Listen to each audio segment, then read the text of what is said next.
Hello and welcome to Business Live. Coming up in this bulletin, Professor Prof Quartey urges government to sustain fiscal prudence following a drop in inflation from 11.5% to 9.4% for August 2025. We continue to implement the IMF policies, not that when they are out of, we finish or complete the program, we relax. But if we continue to be prudent with our fiscal expenditures, if we continue to invest in irrigated agriculture. Also in this bulletin, U.S. visa restrictions and new seafarer identity documentation causing Ghanaian seafarers to lose their jobs. We'll bring you details shortly. Restriction was introduced. The implication is that most of our seafarers were now losing their jobs. Either their contracts were being terminated or the ability for them to renew their contract was becoming a challenge. Today on the Joy Business Van, we meet the dentist making a difference at Bethel Dental Clinic.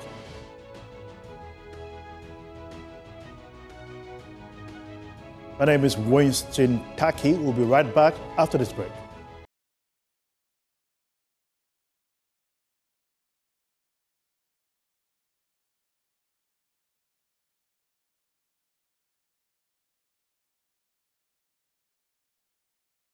This is Business Live. Now to our first business story. The year-on-year inflation for September has dropped significantly to 9.4% from 11.5% in August 2025. This is the lowest since August 2021. Food inflation declined to 11.0% in September from 14.8% in August 2025. Also, non-food inflation fell to 8.2% in September 2025 from 8.7% in August 2025. The government statistician Dr. Al-Hassan Idris noted that the development shows that the pressures driving inflation over the past month are declining. Food inflation declined to 11% in September from 14.8% in August 2025. Also, non-food inflation fell to 8.2% from 8.7% in August 2025. Inflation for locally produced items was 10.1% in September from 12.2% in August 2025. Just to ensure that we have a recap of the story that has been told for September 2025 inflation. The September 2025 inflation of 9.4 is actually showing a reduction in inflation from 11.5% recorded in August. And this 9.4% inflation is driven by a reduction in inflation on locally produced items from 12.2% in August to 10.1% in September, and also a reduction in inflation on imported items from 9.5% in August to 7.4% in September. The 9.4% inflation in September is also driven by a reduction in food inflation from 14.8% in August to 11% in September, and non-food inflation from 8.7% in August to 8.2% in September. On the regional inflation, the Northeast region registered the highest inflation at a striking 20.1%. That is more than double the national average of 9.4%. The Bono East region, however, recorded the lowest inflation at 1.2%.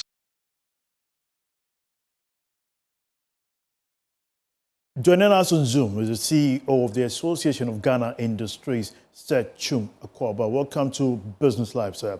Now, what do you make of the inflation rate drop to single digits?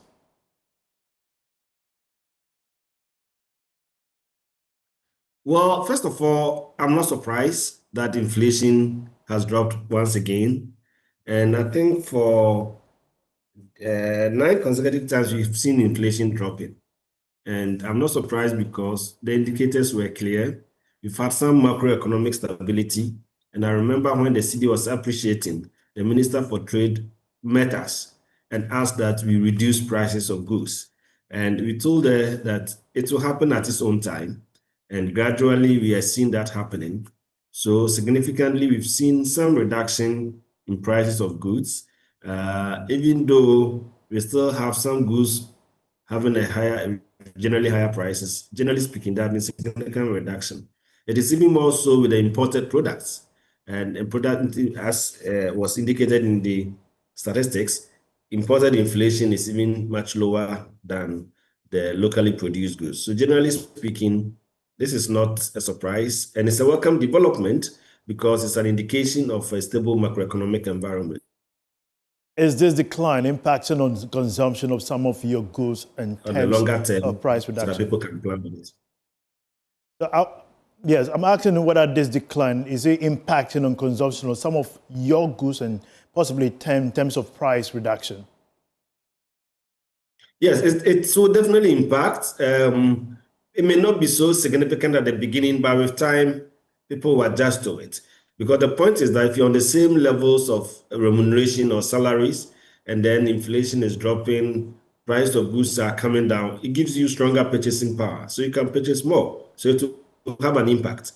The aspect of it that is a bit of a concern is the fact that imports are becoming cheaper. And from the statistics, the imported inflation is lower than the locally produced items. So it means that even though we are having a better purchasing power, it's giving us more room to buy more. But where are we sending that money to? Are we buying more of the imports than locally produced goods? And that is where the concern is. So we are doing more of the purchasing of imported goods than locally produced goods. And that's where the worry is. But generally speaking, general purchasing power would have come up strongly as a result of the inflation declining, and therefore it would help, more procurement to be done, and to help the suppliers of goods and services to increase their outputs and then grow their businesses. Should the Bank of Ghana respond quickly by reducing the policy rate further? Sure, these are major indicators of the levels of policy rate, and then the policy rate is also a major indicator of the interest rate. That is even more of a bigger interest to us. And therefore, with the inflation rate coming down, we expect the policy rate to also come down, because it means that all the macro variables are becoming stable. And when the policy rate comes down, we also expect the interest rate to drop. The challenge has always been that anytime the policy rate drops, we don't get a proportionate drop in the interest rate. That is to be expected, but we want it to happen within reasonable time, so that we actually benefit from the gains of the macroeconomic stability. Because if it happens that the interest rate drops, then people can borrow more money, expand their businesses, and employ more people, and then the economy will have a bigger multiplier effect. So we expect that this will influence the next policy rate review, and we can't expect anything less than a further lowering of the policy rates. Interesting. Now, what are you looking forward to in terms of this drop and its impact on operations, possibly cost of credit and attracting fresh capital into the sector? So all these variables are interconnected. Once we see stability in inflation and a decline in inflation, it's an indication of something. And then you see that also reflected in the exchange rate. And we've seen that even though in the last few weeks we had a bit of depreciation of the cedi, generally speaking, if you monitor from January to date, you will notice that the cedi has done very well, has gained some significant strength. So once we have that significant strength in the cedi, you have inflation falling, then it's not surprising that we have policy rate also coming down. So you see all the key macroeconomic indicators are pointing to positive levels, and it's coming down. If it's coming down, then our expectation, as I said, is that interest rates will also be brought down. And if you have a lower interest rate, people can do more business, expand their operations, employ more people, and then the economy will have a positive multiplier effect. So if you're asking of the impact, the ultimate impact is that we'll see businesses expanded and then the economy booming. But we need to look at the variables very well. As I mentioned, when you have inflation coming down, and then the imported inflation is becoming lower than locally produced goods, it has an implication. The implication is that there's the tendency for people to import more. So the gains you are supposed to have, you probably will not have it fully, because people will buy more of the imported goods. And that doesn't actually create the jobs that we need because they undermine local production through the loss of market share. So generally speaking, it is positive, but let's look at the specific items and see where the drops is coming from and see how we can tweak things. We can work on the local manufacturing bit, policies that will help local manufacturers so that as the prices are dropping, people will buy more of the locally produced goods. That's where you have a maximum positive effect of these developments. Thank you very much, Sir Chuma Kwaba, the CEO of the Association of Ghana Industries, throwing light on the inflation that has dropped significantly. Now, however, Professor of Economics with the Institute of Statistical, Social and Economic Research, Professor Peter Quartey, is urging the government to remain fiscally prudent and sustain agricultural production to ensure the improved inflation outlook will enhance the welfare of Ghanaians. Continue to implement the IMF policies, not that when they are out of, we finished or complete the program, we relax. But if we continue to be prudent with our fiscal expenditures, if we continue to invest in irrigated agriculture, if we continue to spend wisely, I believe we can sustain this inflationary pressures and be producing more. We need to be enhancing production, ramp up production by enhancing irrigated agriculture. We have to be food sufficient, and that will help us contain inflation. We are not saying prices are not increasing, but the rate at which they are increasing is what has come down considerably. So the uncertainty in terms of having to worry about food prices, having to worry about how you're going to feed yourself, at least our mothers and brothers and sisters who go to the market can plan their expenditures when they have to buy from the shops, from the markets, etc. So that level of certainty itself is good for people's livelihood.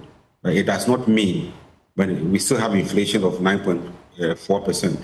It tells you that prices are not stable, that prices are increasing, just that the rate at which they increase is coming down, and it makes planning better. Professor Peter Quartey further projects this development will provide leverage for the central bank to control money supply in the medium term. Continue to basically look at the supply of money, and as usual, the central bank is well poised or well positioned to see how much money is chasing the goods in the system. So we can be mopping up as and when the need arises. We've seen a recent policy direction to reduce the policy rate. These are all signs to ensure that when things are improving, you reduce the policy rate, which may translate into a reduction in lending and in other interest rates, and therefore enhance the real sector production. So monetary sector should continue to do all the good things it's doing. Then, in terms of our fiscal policy, I believe government can provide incentives. Government can also direct production into irrigation. We've seen a lot of money being channeled to the agricultural sector, or Ministry of Agriculture and other sectors. We need to do more in terms of irrigation. I don't see why, when there's a spillage in the Babri Dam, we run away. We should be able to tap that resource into a dam and also be able to use it for irrigation. So these are some of the things we need to do. Government has to support the supply chain, the value chain process in agriculture, from seed to land to credit, marketing, storage. All the processes need some support, and that is certainly the way to go. We have more business update for you right after this break.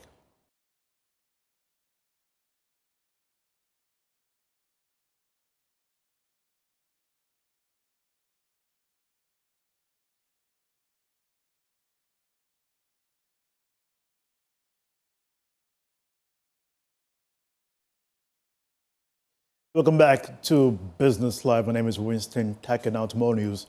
DSTV has issued a statement clarifying their value offerings and the Ministry of Communications stance, basically, and we are bringing you that particular release on your screens right now. And in the release, you see that following the recent joint press statement or press conference with the Ministry of Communication, Digital Technology and Innovation, the National Communications Authority, MultiChoice Africa and the MultiChoice Ghana, we wish to clarify the following published on our website, which created an erroneous impression of a contradiction regarding the DSTV value offering, which is effective today, 1st October 2025. We would like to clarify as follows. That's first, we fully support the joint media statement that was issued by the Honorable Minister, Honorable Samuel Nate George, and implementation of same has already commenced. Number two, as contained in the said statement, media statement regarding the value of offering, the committee will reconvene in 3 months to evaluate the impact of this initiative. This will be a periodic exercise. Number three, there is no restriction on the subscriber's choice of a bouquet. This offer is available to both existing, returning, and new customers from 1st October 2025. We apologize for any inconvenience the FAQs may have caused, and signed by MultiChoice Ghana right there. And on the Facebook page of the Honorable Minister Sam George, he says, facts remain sacred and unitary, still eye fixed on the price. And that is what he's tweeted on his Twitter page handle on X, basically. Now, moving on, beyond the bright lights and cutting-edge equipment, is the people who make Bethel Dental Clinic truly exceptional. In this episode of the Joy Business Van, we hear directly from the dentists, the skilled professionals combining technology, technique, and a personal touch to transform patient care in Ghana. Ghana, dental care has long been treated as a luxury, not a necessity. For many, routine checkups are rare and visits to the dentist are often delayed until there's pain. Access to modern facilities is limited, especially outside urban centers. Public awareness is slow, costs can be high, and a fear of dental procedures remains widespread. But in the heart of Accra, one clinic is changing that story, not just with technology, but with trust, education, and care. I'm talking about Bethel Dental Clinic, where a new kind of dental experience is taking root.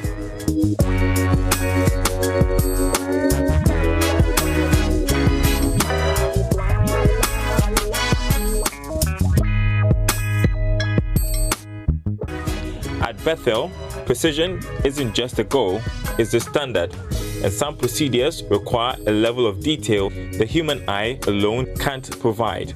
That's where the dental microscope comes in, magnifying the smallest details to allow for safer, more accurate treatments, especially in endodontics and microsurgery. The best part of the microscope is that it enhances the magnification to such a level that the things which we cannot see with a naked eye or even with a loops that we are able to see with the microscopes. It helps us to see if there is any decay, okay, if there are any micro cracks, okay, when we are doing root canal, it helps us to find if there are any accessory or missing canals, okay.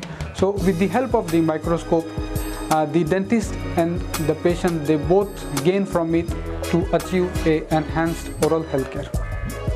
Also, we have a dental 3D printer from Formlabs, okay. So it helps us to improve accuracy in the forming of prosthesis. Right? It has reduced the overall production time of the restorations. Means when the other techniques would take like a day or a week or more than that, with the help of the 3D printers, it has reduced the overall fabrication time to few hours or on the same day. The applications of the 3D printer in orthodontics, we can have like aligners fabricated by it, okay. Then in surgical in the surgical procedures, we can form like surgical guide which are used for implants and also to perform some complex surgeries. The 3D printers, they print models which can be used both as for the treatment planning and education to the patients. In Ghana, where many patients seek help only at the point of pain, X-rays are more than a diagnostic tool. They're essential for early detection, treatment, planning, and surgical precision. With the help of the CBCT X-rays, it is a 3D imaging, okay, unlike the 2D X-rays. The CBCT provides a three-dimensional image of the teeth, the jaw, the nerve areas, and the bone structures in a single scan. The advancement allows the dentist and the surgeons to plan different surgeries like implants. It helps in forming the surgical guides, and it helps in planning the orthodontic treatment. With an in-house 3D milling machine, dentists can now design and craft dental crowns, bridges, and veneers in a single visit, cutting wait times from weeks to hours and giving patients faster, more customized care. It provides us with a speed to provide restorations. Usually the crowns and the bridges which sent to a lab can take like few days to weeks, and it can be a discomfort for the patients. But the prime mill, it gives us a facility to fabricate those crowns and bridges on the same day in few hours. The prime mill, it provides accurate restorations with a perfect fitting relating to the margins and with the use of high quality ceramic blocks, which will help us to provide the crowns on the same day. And while precision tools like microscopes and 3D milling machines are transforming care at Bethel Dental Clinic, the innovation doesn't stop there.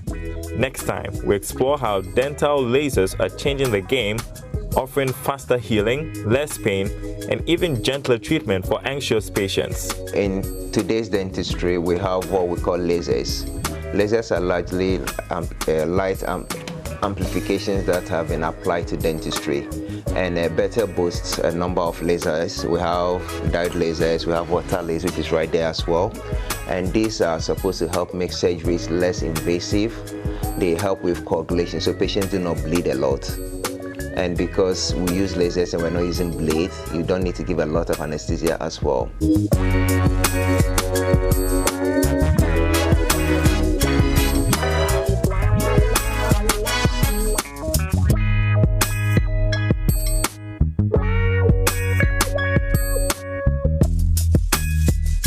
So for business here on Business Live, my name is Winston Taki. For more business update, visit myjoyonline.com/business. Have a good business day. Bye-bye.